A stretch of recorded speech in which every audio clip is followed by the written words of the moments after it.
Alright, Shalom. I want to start by giving our praises to Yahweh, Ba'ashem Yahweh Shai, Ba'ashem Kakadash. Double honors to the apostles and elders of Great Millstone who rule well. Peace and blessings to the brothers pushing this truth through the four corners of the earth. Shalom to the brothers and sisters out there listening and learning. Alright, this is your brother Aaron from the Great Millstone camp in South Carolina, Myrtle Beach. Back at you with another video.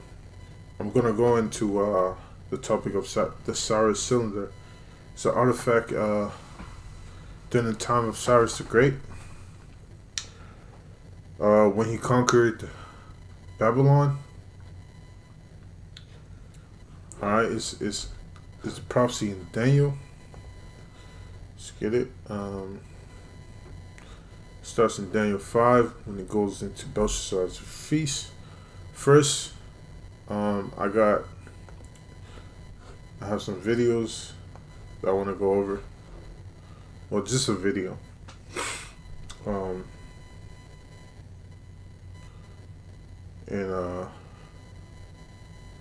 Yeah.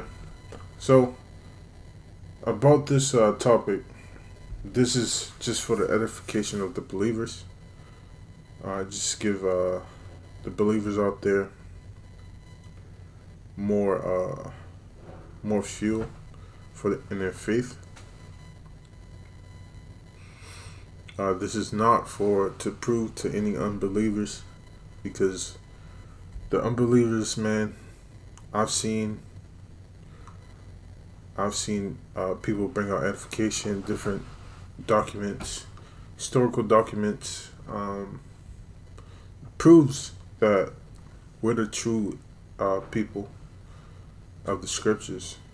We're the Israelites, according to the Bible, according to the scriptures. And, the unbelievers are still mock and scoff at it, knowing they have no evidence to back up their claims that we're not the true Israelites. They just scoff and mock and try to be funny. And it's really just simple, man. Our people are simple. They don't want the truth. Alright? And I got a scripture to back that up. This is 2 Corinthians 4:3. But if our gospel be hid, it is hid to them that are lost. Alright, so those people who can't get it, those unbelievers, they're lost. In whom the gods of this world have blinded the mind. Salakia. Let me read that again. In whom the God of this world hath blinded the minds of them which believe not, lest the light of the glorious gospel of Hamashiach, who is the image of the Most High, should shine unto them. Alright, so the light, alright, of Yahweh Shai has not shined onto these people. These people weren't predestinated to receive salvation and to understand this truth.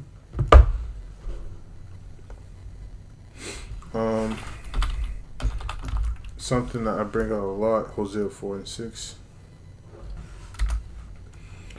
It says, my people are destroyed for lack of knowledge, because thou hast rejected knowledge. I will also reject thee, that thou should be no priest to me, seeing thou hast forgotten the law of thy power. I will also forget thy children. As they were increased, so they sinned against me, therefore will I change their glory into shame.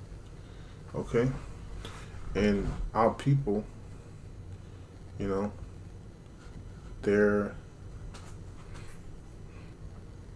lost and they're destroyed. Alright, for the lack of knowledge. They have no knowledge in the law. They have no knowledge of who they are. Alright, they believe they're black. They're African American. Okay, these are bywords. Alright, we go into these things. We go into the history, we go into the scriptures, and we try to teach our people who they are, but they reject it. Alright, and the Lord's going to reject them because they're lazy. It's simple. All right, enough of that. Enough on that. Just want to put out a quick disclaimer that this video is not for the unbelievers. I'm not trying to prove anything to anyone that doesn't believe. This is all for the edification and to boost the faith of the brethren, all right, and a few sisters out there that's learning. Okay. So without further ado, I'm gonna go into the video.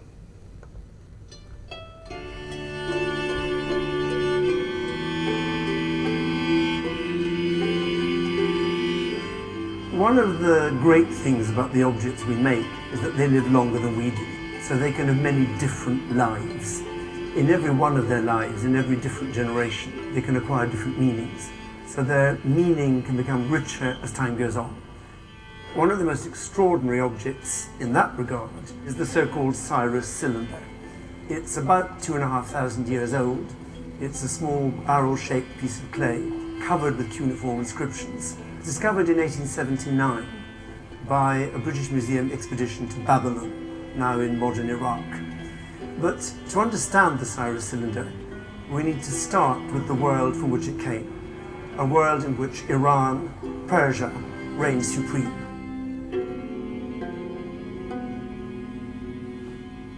Our story begins 550 years before Christ, with Cyrus the Great, founder of the Persian Empire.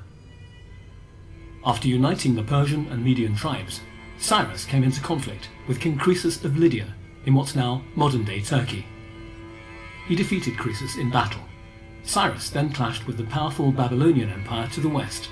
In 539 BC, he besieged their capital, Babylon. It fell with barely a fight. Persia under Cyrus became a superpower of the ancient world. Cyrus's conquest of... Now, the narrator, he said Babylon fell with barely a fight, but there was no fight at all. Actually, the people of Babylon conspired against their king Belshazzar, all right, to have Cyrus rule over them. All right, Belshazzar and Nabonidus, which was co-regent, were actually profaning. So, what I want to say is, during that time period, they had a god called Marduk that they worshiped. All right, so what Nabonidus was doing. Hold on. Let me see. Let me go back into my notes. It's locking.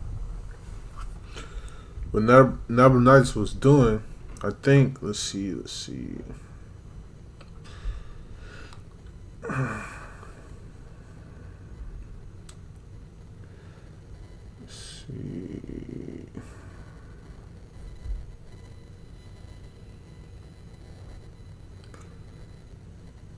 All right.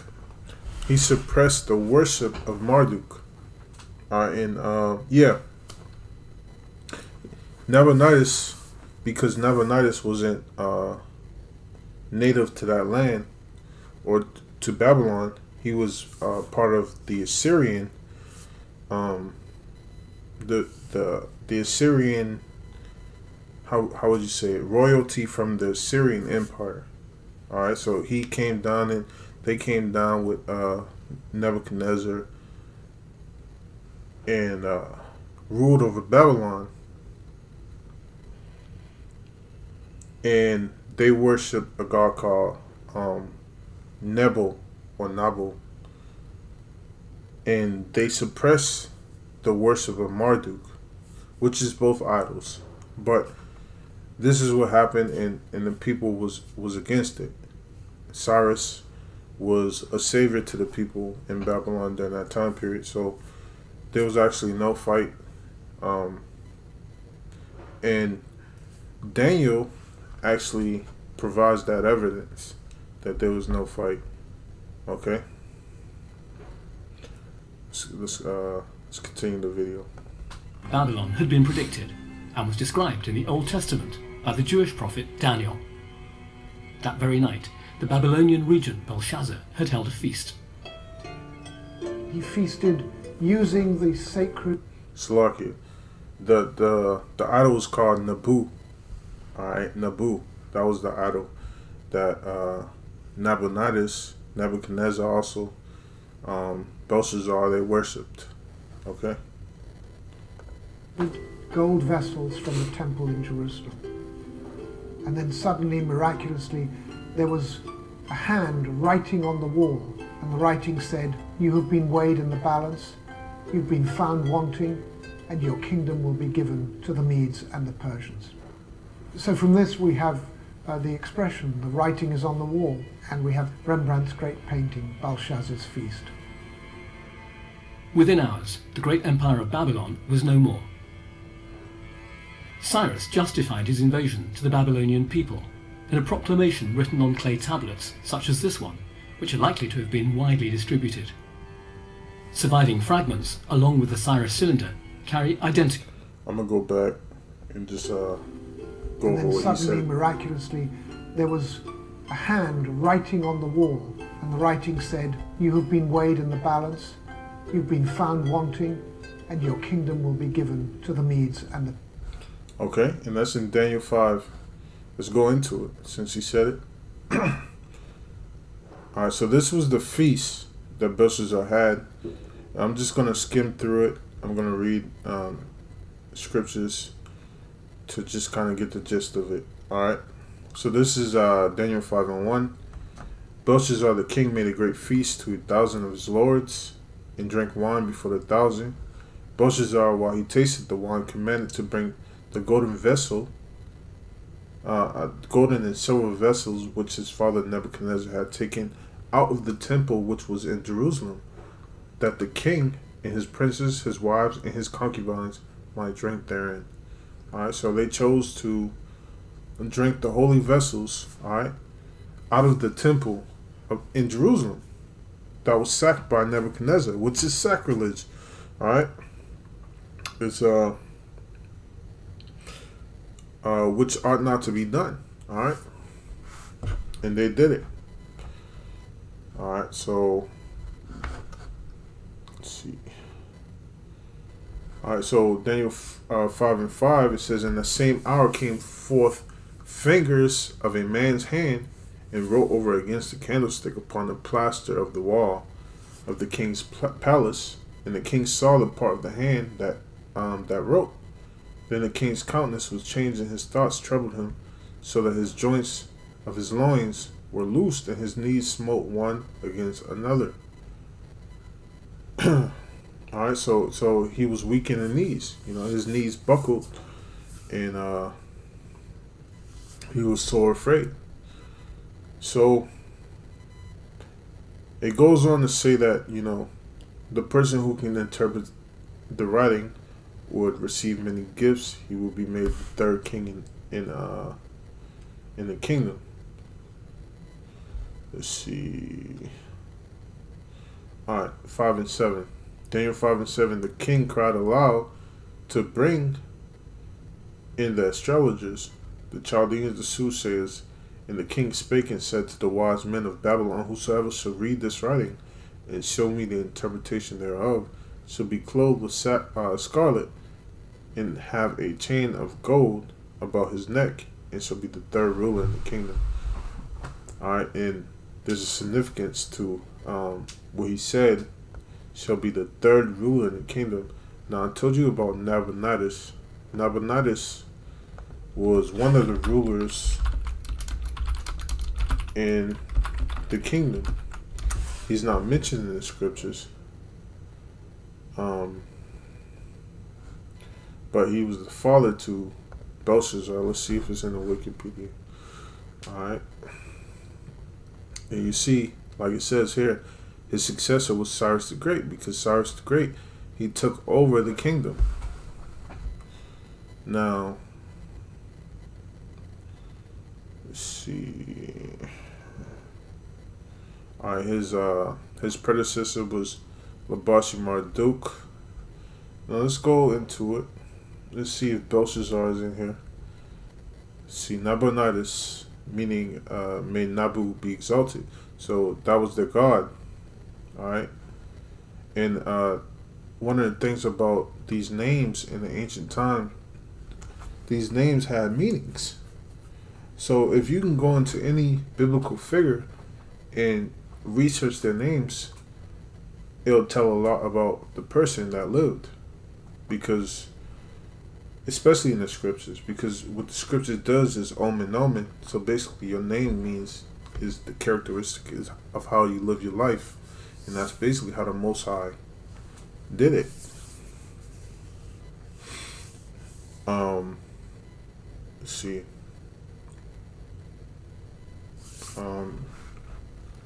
Nowadays, us, our names don't mean much. Okay. But in the ancient times, the names always meant something. Let's see. It says, or Nabu was praised, was the last king of the Neo-Babylonian Empire. So why is it saying he was the last king instead of Belshazzar? It's because they were both co-regents. Alright, Nabonidus was the father of Belshazzar. Nabonidus actually fled the kingdom and let Belshazzar rule. Alright, and this is during Daniel 5, when Belshazzar is ruling the kingdom and he's having a feast. Let's see.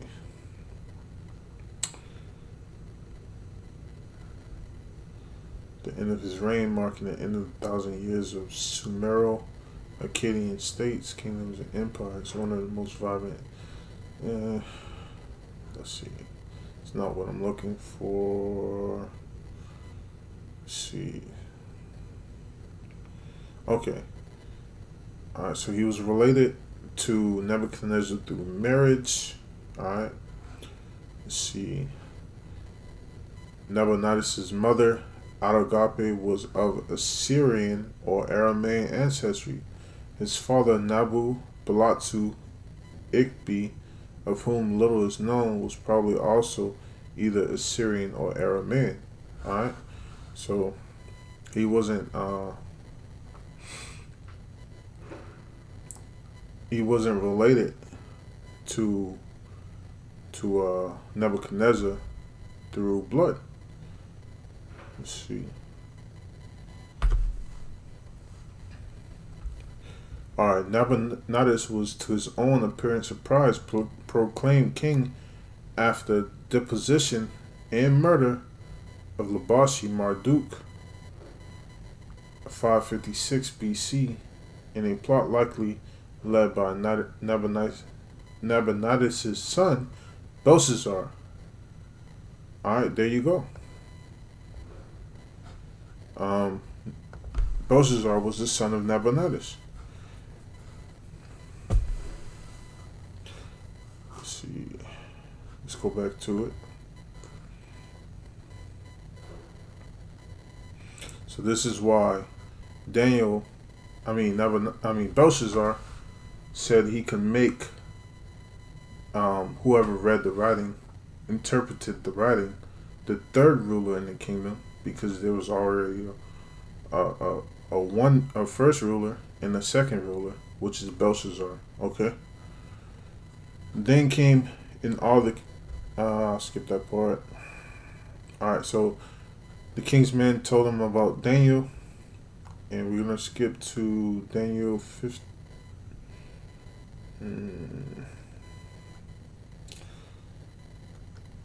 See. Let's skip to Daniel 5 and 17. So Daniel was requested of the king, and the king told him of the gifts that he would receive if he interpreted the writing. And this is Daniel answered. Alright. Daniel 5 and 17. Then Daniel answered and said before the king, let thy gifts be to thyself, and give thy rewards to another.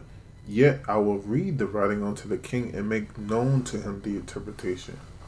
O thou king, the most high, Yahweh gave Nebuchadnezzar thy father a kingdom, and majesty, and glory, and honor. And for the majesty that he gave him, all people, nations, and languages trembled and feared before him. Whom he would, he slew, and whom he would, he kept alive, and whom he would, he set up, and whom he would, he put down. But when his heart was lifted up and his mind hardened in pride, he was deposed from his kingly throne, and they took his glory from him. All right. We're going to go on to what it means. All right. So Daniel 5:24. Well, let's explain that. Let's explain Daniel 5:17. All right. So just like Nebuchadnezzar, when his heart was lifted up, when he was set in his pride, all right, the Most High brought him back down low. He was made like a beast. All right, it says, and he was driven from the sons of men, and his heart was made like the beast, and his dwelling was with the wild asses. They fed him with grass like oxen, and his body was wet with the dew of heaven, till he knew that the Most High, Yahweh, ruled in the kingdom of men, and that he appointeth over it whomsoever he will. Alright? So, this is the same situation that Belshazzar is in right now. He's set in his pride. He's lifted up. And when he's lifted up, the Most High is going to bring him back down low. Alright?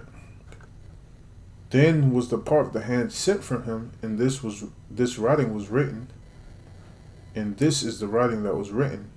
Many, many tekel upharsin. This is the interpretation of the thing. Many, God hath numbered thy kingdom and finished it. Tekel, thou art weighed in the balances, and art found wanting. Paris, thy kingdom is divided and given to the Medes and Persians. Then commanded Belshazzar, and they clothed Daniel with scarlet, and put a chain of gold about his neck, and made a proclamation concerning him, that he should be the third ruler in the kingdom. And that night was Belshazzar, the king of the Chaldeans, slain, and Darius the Median took the kingdom, being about 62 years old. Now, it says Darius the Median, but we know that Cyrus ruled. Cyrus was not a Median, Cyrus was a Persian. Now, let's go into the history. Let's see. So, who is Darius the Median? Well, when we go into the Wikipedia and look up Darius the Mede, let's see, we won't find much. Okay, it says Darius the Mede is mentioned in the book of Daniel as king of Babylon between Belshazzar and Cyrus the Great, but he is not known to history, and no additional king can be placed between the known figures of Belshazzar and Cyrus. Most scholars view him as a literary fiction, but some have tried to harmonize the book of Daniel with history by identifying him with various known figures, notably Cyrus or Gobrius, the general who was first to enter Babylon when it fell to the Persians in 539 BC. And we're gonna through the Spirit. Alright. Elder Apostle Ramlal actually went into this about 2 months ago, 2.5 months ago. Who Darius was. And through the Spirit, it's Astyages. Alright? And how do we understand it's Astyages? Alright? Well, we understand by going into Darius's lineage. Let's go into Daniel 6.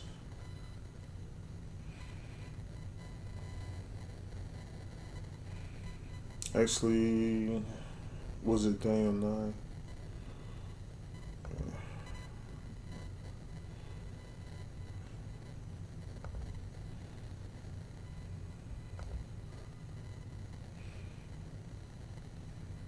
Alright. In the first year of Darius, the son of Ahasuerus, of the seed of the Medes, which was made king over the realm of Chaldeans. Alright, so he was made king over the realm of the Chaldeans. Now, if you go into Daniel 10, it says, in the 3rd year of Cyrus, king of Persia, a thing was revealed unto Daniel, whose name was called Belteshazzar. Belteshazzar, and the thing was true, but the time appointed was long, and he understood the thing, and had understanding of the vision. Hold on, actually,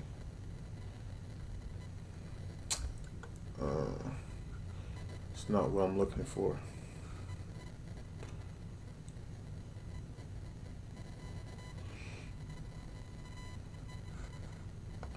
Might be in 11.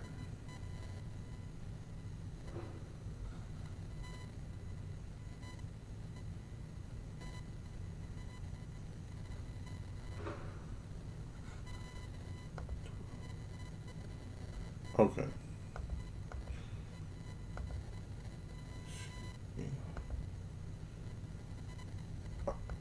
You know what?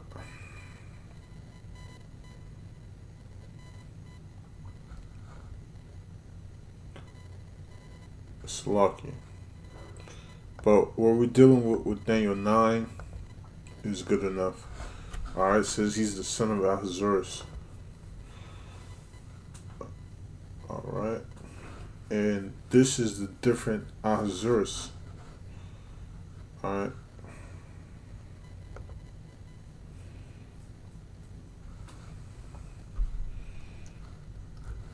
Now we're gonna go Ahasuerus.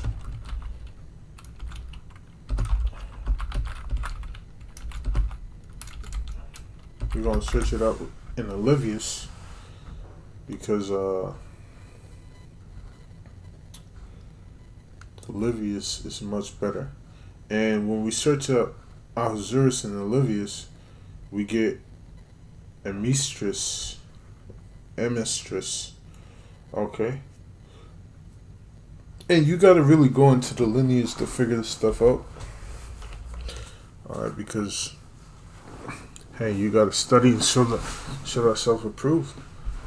Our workmen need to not be ashamed. Alright. Rightly dividing the word of truth. Alright, let's see. So Amistris was the daughter of Otanes, one of the 7 conspirators who killed the Persian rebel King Gomata, 22nd September 522 BCE. After this, Darius the Great started his reign, according to the Greek researcher Herodotus, of Halicarnassus. Otanes was honored with a diplomatic marriage. The new king married Otanes' daughter, Phrythemia, and Otanes married his sister of Darius, who gave birth to a mistress. A mistress. Now, this Amistris is who we're talking about. Let's see.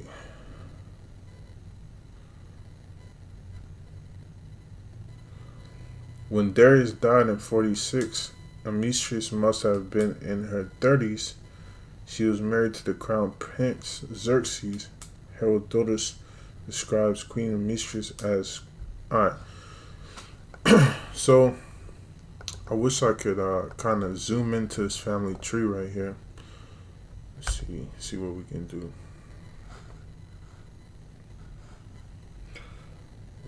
Go into projects.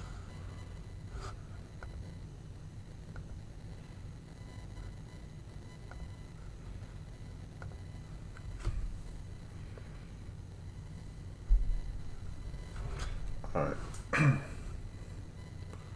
This tree explains a lot. So we know that the father of Darius is Ahasuerus. We're trying to figure out who is Ahasuerus.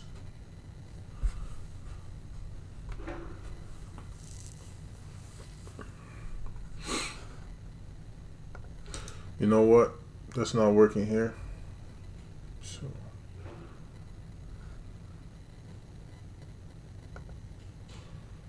let's see.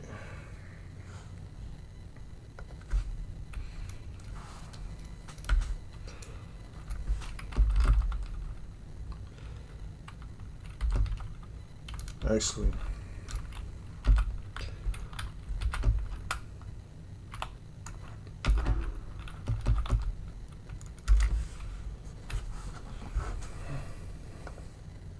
no.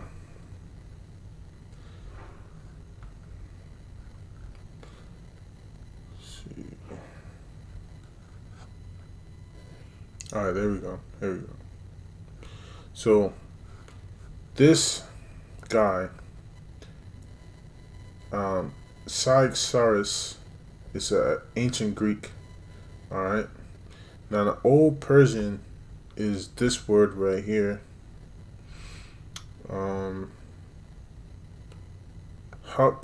Haksara, ruler, Akkadian, Old Phrygian, 625 to 585 BC.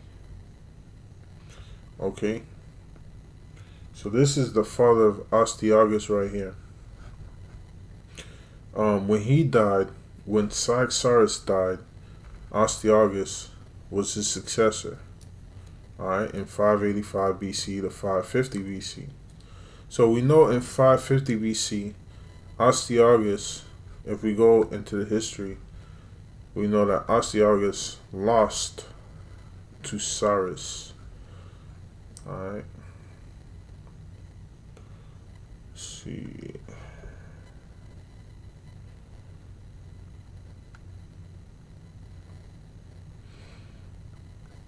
Now this goes into Cyrus's birth. The account given by ancient Greek historian Herodotus relates to Astyages had a dream in which his daughter Mandane gave birth to a son who would destroy his empire. Fearful of the dream's prophecy, Astyages married her off to Cambyses I of Ansan, who had a reputation for being a quiet and thoughtful prince, in whom Astyages believed to be no threat. When a second dream warned Astyages of dangers of Mandane's offspring, Astyages sent his general Harpagus to kill the child Cyrus. Alright. Let's go into it. Let's see. So it says Cyrus succeeded his father, and his father was Cambyses I. Alright. So Cambyses I was a Persian. So Cambyses was the ruler over the Persians. Cyrus succeeded him. Cyrus became rulers over the Persian. And we know that Astyages is a Median, but they put their empires together as the Persians and the Medes, which the Medes ruled over the Persians. Alright, for the most part. Okay. So the ruler over the Medes was Astyages during that time period. And in 559, the ruler over the Persians was Cyrus. Alright, they were different rulers underneath the same empire for the most part. And in 553, on the advice of Harpagus, who was eager for revenge for being given abominable supper, Cyrus rebelled against Astyages.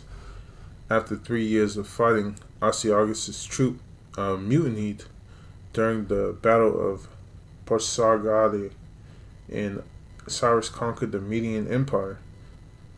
Astyages was spared by Cyrus, and despite being taunted by Harpagus, Herodotus says he was treated well and remained in Cyrus's court until his death, rather than giving the popular mythology that Cyrus was suckled by a dog. The dog was sick. Let's see. Yeah, this is okay. So 564 to 550 BC.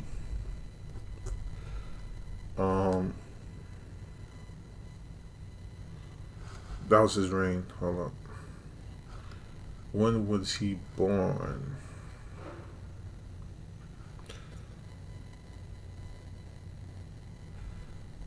Let's see. Well, we know his reign was from, like it says 564. His reign was about 14 years before he was dethroned, and then 539 BC is when Cyrus took over Babylon, and like the history says, Astyages was spared by Cyrus, and despite being taunted by Harpagus, Herodotus says that he was treated well and remained in Cyrus' court until death. Alright, so that's who Darius is. So he remained in Cyrus' court, and Cyrus put Darius, Astyages, over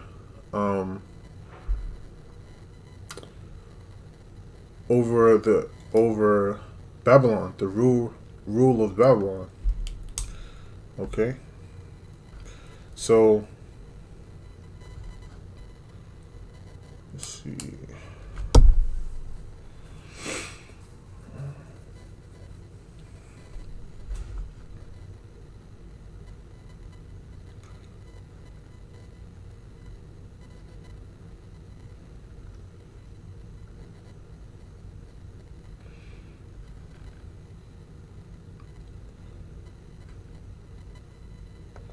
See if we can get some more information on Astyages. See if we can get his different titles.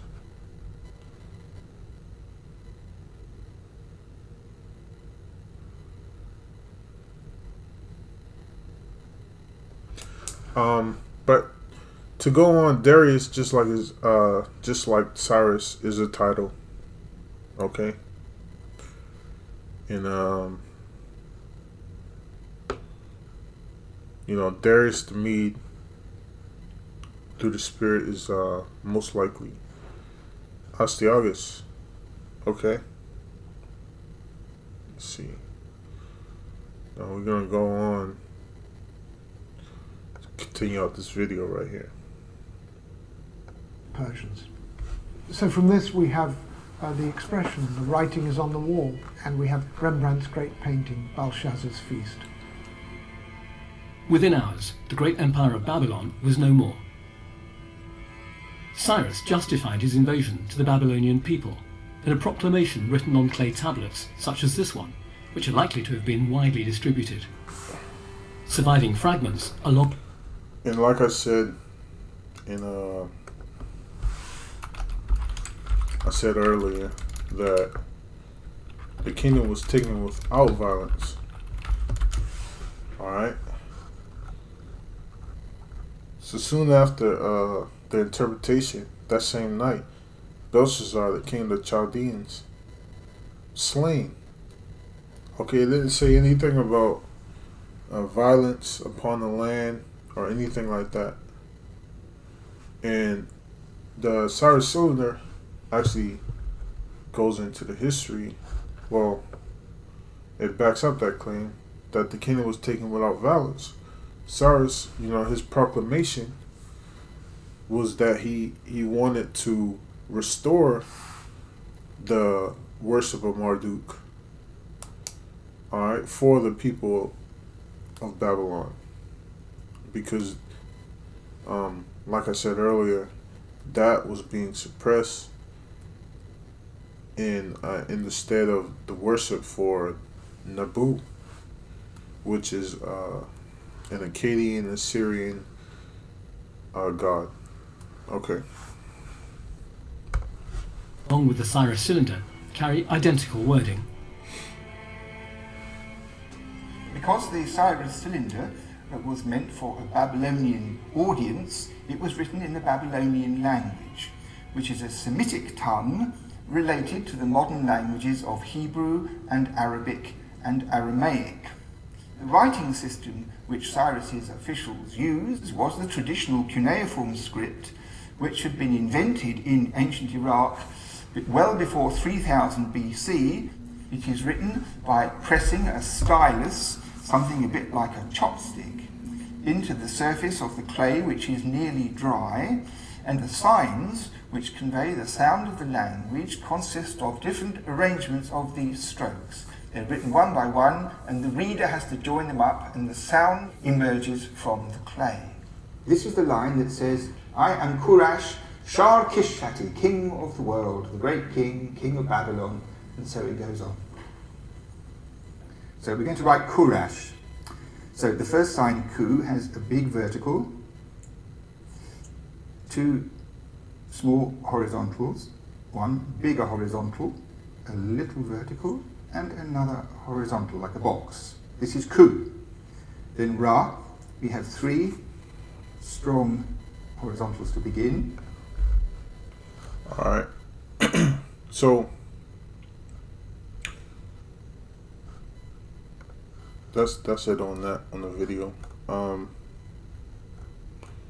So with the violence, with there being no violence in the kingdom, there's scriptures, all right, that speaks about Babylon's destruction, and we can go into that. And what is that Babylon? If it wasn't during that time period, then when is it going to be? All right, like I said, this video is to the believers, not the non-believers, because non-believers would say, you know, this is why the scriptures aren't real, this, that, and the third. But we know the Lord is not speaking about ancient Babylon. The Lord is speaking of this new Babylon, all right? This Babylon the Great. So Jeremiah 50:1, the word that the Lord spake against Babylon and against the land of the Chaldeans by Jeremiah the prophet. Declare ye among the nations, and publish and set up a standard. Publish and conceal not. Say Babylon is taken, Baal is confounded, Merodach is broken in pieces. Her idols are confounded, and her images are broken in pieces. Alright, this didn't happen when Cyrus ruled. Cyrus actually reigned, and he allowed the different I would say the different cultures of people, the different cultures, to worship their own power, to worship their own idol, Slakia. Okay. So the idols weren't confounded during this time period, but it's talking about another time period. It's talking about prophecy in the future. All right, it's Babylon the Great, which is America. For of the north there cometh up a nation against her, which shall make her land desolate. This didn't happen in ancient Babylon. And none shall dwell therein. They shall remove, they shall depart, both man and beast. Alright, so brothers and sisters are understanding prophecy, that these things didn't happen during the ancient times. So you know it has to happen in the future. Alright, and when is that time period? That's the time period we're in right now. In those days and in that time, saith the Lord, the children of Israel shall come, they and the children of Judah together. Alright, during that time period, children of Israel was not together with the children of Judah. Okay, the children of Judah went back to the land, alright, when Cyrus took power. But the children of Israel actually went to a new land where no man inhabited. Okay, that says so in Second Esdras. Alright. Going and weeping, they shall go and seek the Lord their power. In those days, in that time, said the Lord, Salakia. They shall ask the way to Zion. This is Jeremiah 15:5. With their faces thitherward, saying, Come and let us join ourselves to the Lord in a perpetual covenant that shall not be forgotten. My people have been lost sheep. Their shepherds have caused them to go astray. They have turned them away on the mountains. They have gone from mountain to hill. They have forgotten their resting place. All that found them have devoured them. And their adversaries said, We offend not, because they have sinned against the Lord, the habitation of justice, even the Lord, the hope of their fathers. Alright, remove out of the midst of Babylon and go forth out of the land of the Chaldeans and be as he-goats before the flocks. For lo, I will raise and cause to come up against Babylon an assembly of great nations from the north country. And they shall set themselves in array against her. From thence she shall be taken. Their arrows shall be as a mighty expert man. None shall return in vain. And it's talking about the missiles. It's talking about the nations coming against America in war. It's not talking about, again, it's not talking about ancient Babylon. And Chaldea shall be a spoil. All that spoil her shall be satisfied, saith the Lord. Because ye were glad, because ye rejoice, O ye destroyers of mine heritage, because ye are grown fat as the heifer at grass, and bellow as bulls. Your mother shall be sore confounded. She that bare you shall be ashamed. Behold, the hindermost of nations shall be a wilderness, a dry land, and a desert. Alright, so, okay.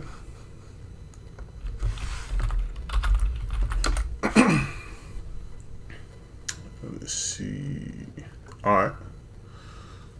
It says, And there came one of the 7 angels which had the 7 vials, and talked with me, saying unto me, Come hither, I will show unto thee the judgment of the great whore that sitteth upon many waters, with whom the kings of the earth have committed fornication, and the inhabitants of the earth have been made drunk with the wine of her fornication. So he carried me away in the spirit into the wilderness, and I saw a woman sit upon a scarlet-colored beast, full of names of blasphemy, having 7 heads and 10 horns.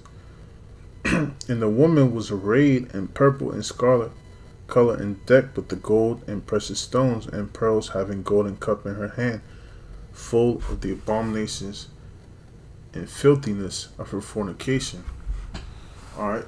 The 7 heads and the 10 horns would be the NATO and the EU. Alright. That which is a part of that beast. Okay. Let's see. And upon her forehead was a name written, Mystery Babylon the Great, the mother of harlots and abominations of the earth. Okay, so the Mystery Babylon the Great, the mother of harlots and abominations of the earth, that's where the destruction is taking place. You know, and I saw the woman drunken with the blood of saints and with the blood of the martyrs of Yahushua. And when I saw her, I wondered with great admiration. And the angel said unto me, Wherefore didst thou marvel? I will tell thee the mystery of the woman and the beast that carrieth her, which have 7 heads and 10 horns. Okay, and it goes into, you know, just the beast, the 7 heads, 10 horns, the kings. Let's see.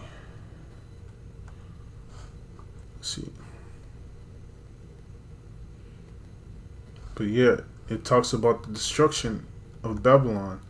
Now, I'm trying to look for, is it Isaiah 47?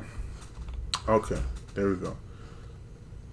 Isaiah 47, Come down and sit in the dust, O virgin daughter of Babylon. Sit on the ground, there is no throne, O daughter of the Chaldeans, for thou shalt no more be called tender and delicate.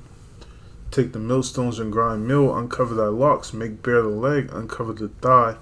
Pass over the rivers, thy nakedness shall be uncovered, yea, thy shame shall be seen. I will take vengeance, and I will not meet thee as a man.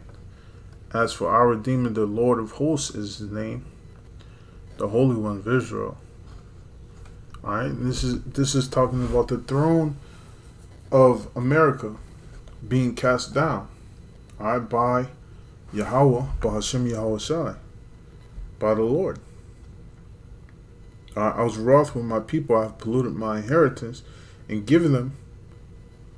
Hold on, Salakia. Sit thou silent. This is Isaiah 47:5. Sit thou silent and get thee into darkness, O daughter of Chaldeans, for thou shalt no more be called the Lady of Kingdoms. I was wroth with my people, I have polluted my inheritance and given them into thy hand. And this is not talking about when the captivity of Judah went to Babylon. This is talking about when the captivity, alright, the I wouldn't say captivity, but the what's the word I'm looking for? The diaspora or diaspora was delivered into America. It says, and giving them into the hand, thou didst show them no mercy. Upon the ancient hast thou very, very heavily laid thy yoke. So even upon the old, alright, of Israel, you know, there was no mercy from these Edomites that ruled in America.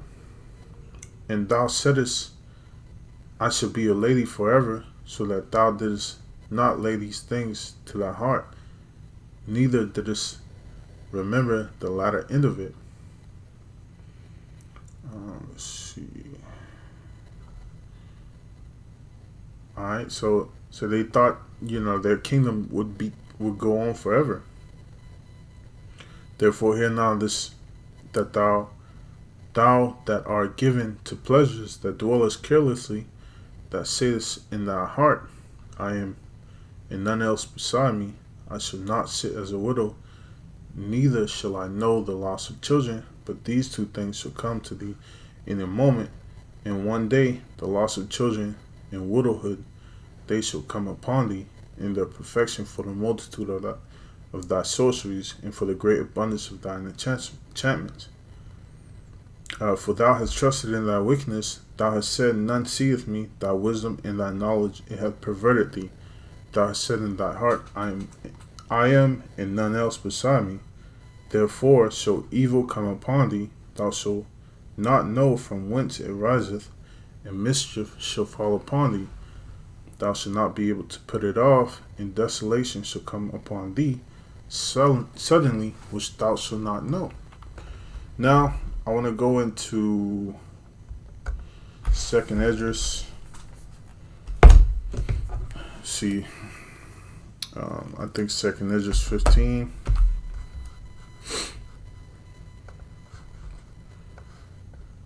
Let's see.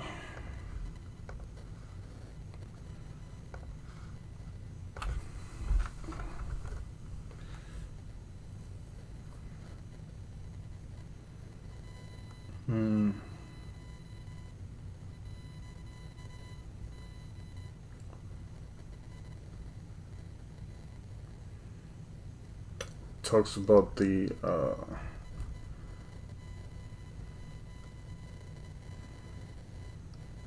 Assyrians. Let's see.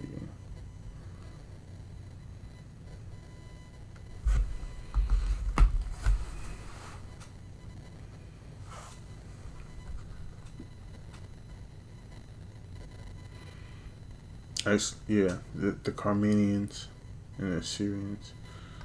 Let's see.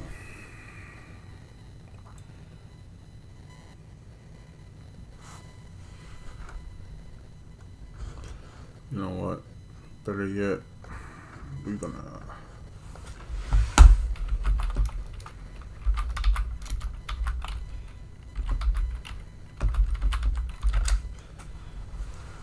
alright, yeah. Alright, so let's see the chapter.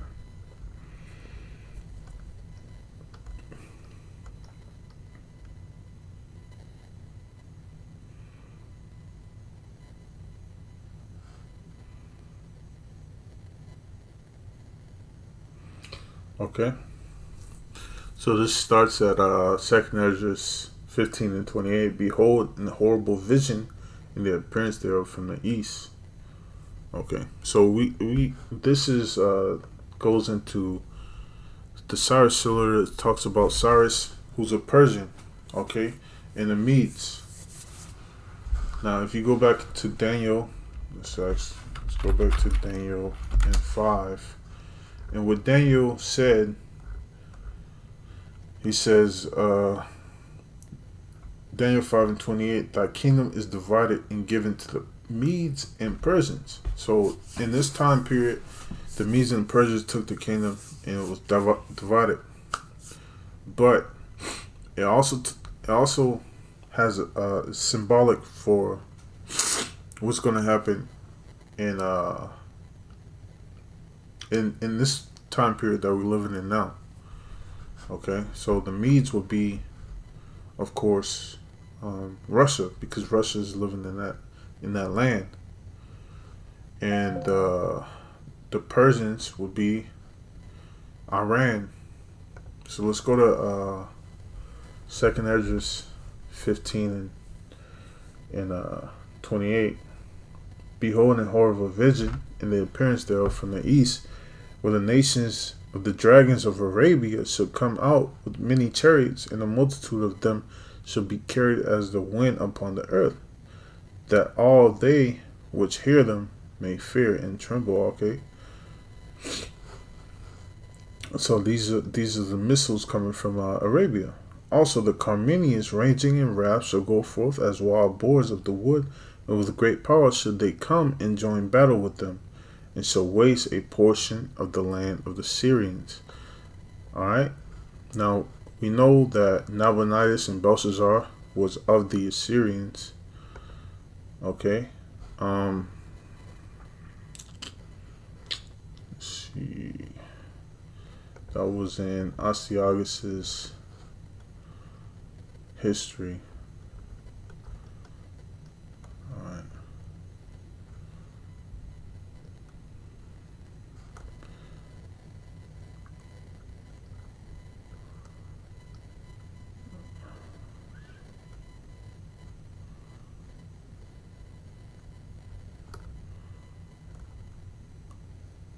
See, I'm forgetting where it was at exactly, but we know, we went over that he was of the Assyrians, but in this time period, it's talking about America. America, believe it or not, is the embodiment of a lot of these kingdoms that ruled. All right, it's the revised Roman Empire, it's Egypt, it's Sodom, it's Babylon, it's Assyria. Okay, a lot of these kingdoms that rule, America is the embodiment of it. It's the, like it says in Revelation 17, the mother of harlots. All right, and what happened in these kingdoms? Idolatry. All right, these idols were worshipped heavy in these other empires. Okay, so the portion of the land of the Assyrians is talking about America. And then shall the dragons have the upper hand, remembering now the Carmenians. Who are the Carmenians? Carmenians were the names of the Persians before they were the Persians. Okay, it's the ancient name of the Persians, our ancient name of the Iranians. All right, Slovakia is the ancient name of the Iranians. All right, it's one of the names of the Persians. Let me get that right, because I believe they were called the Persians before they were called the Carmenians. All right, and then shall the dragons have the upper hand, remembering their nature, and if they shall turn themselves, conspiring together in great power to persecute them. Okay, and this is talking about the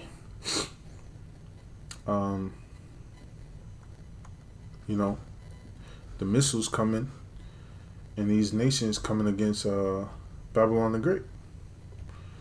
Now, last but not least, we're going to go into Ezekiel 38 and get a portion of that prophecy. Now, we went over Persia. Now let's go over the Medes. Let's see. Actually,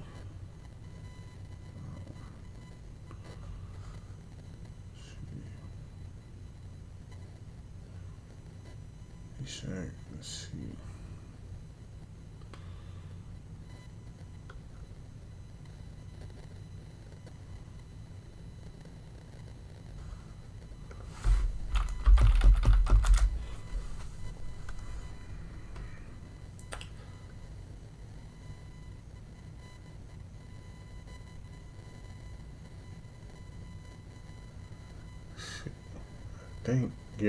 Yeah, Khan. Okay, so we're not gonna use Ezekiel 38. We're gonna which is better to use is Jeremiah 51. All right, and we'll start at 27. It says, "Set ye up a standard in the land, blow the trumpet among the nations, prepare the nations against her." All right, and this is talking about preparing the nations against Babylon. Call together against her the kingdoms of Ararat, Mini, and Ashkenaz. Appoint a captain against her. Cause the horses to come up as the rough caterpillars. So these are the kingdoms of the Medes. All right, we know that Ashkenaz was Japhetic, and the Medes are Japhetic. Prepare against her the nations with the kings of the Medes, the captains thereof, and all the rulers thereof, and all the land of his dominion. And the land shall tremble in sorrow, for every purpose of the Lord shall be performed against Babylon, to make the land of Babylon in desolation without inhabitant. And this didn't happen in the ancient times. All right, this is going to happen, all right, in the near future. The mighty men of Babylon have forborne to fight. They have remained in their holds. Their might hath failed. All right, the mighty ones were the men of Esau, the men of Babylon. All right, and this scripture says their might hath failed. They became as women. They have burned her dwelling places. Her bars are broken. One post shall run to meet another, and one messenger to meet another, to show the king of Babylon that his city is taken at one end.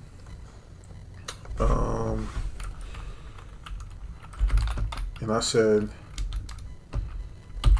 I'm going to get one more scripture.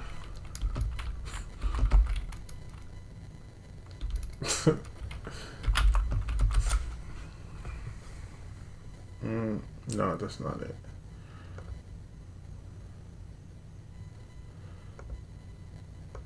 Actually, you know what? I already got that.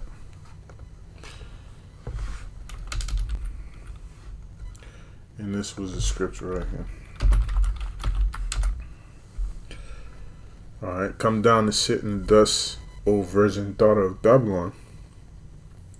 Sit on the ground, there is no throne, O daughter of the Chaldeans, for thou shalt no more be called tender and delicate. And that's what's going to happen to Babylon. Babylon's going to be destroyed, partly by the Persians and Medes, but it's bigger than that.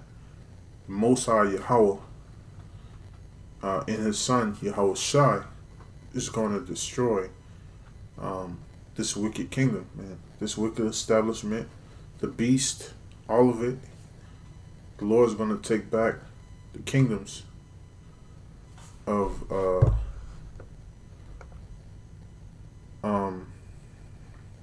world.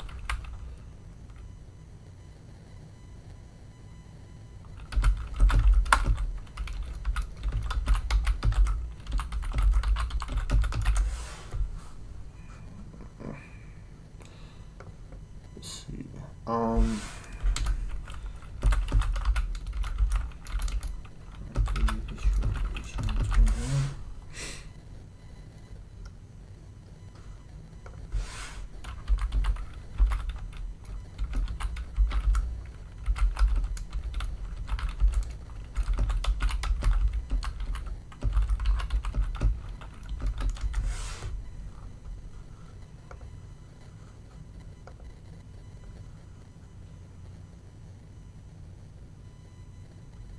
Alright, Revelation 11. It's lucky. Revelation 11 and 15. And the seventh angel sounded, and there were great voices in heaven saying, the kingdoms of this world are become the kingdoms of our Lord and of his anointed, and he shall reign forever and ever. And that's what's going to happen. Alright, during this Third World War, the Lord is going to take back dominion over the world, over the entire planet. All right, and without Lord willing, this lesson, this topic was edifying. I want to say shalom. All praises to Yahweh, Ba'ashem Yahweh Shai, Ba'ashem Kakadash. Double honors to the apostles and elders of Great Millstone who rule well. Peace and blessings to the brothers pushing this truth through the four corners of the earth. Shalom to the brothers and sisters out there listening and learning.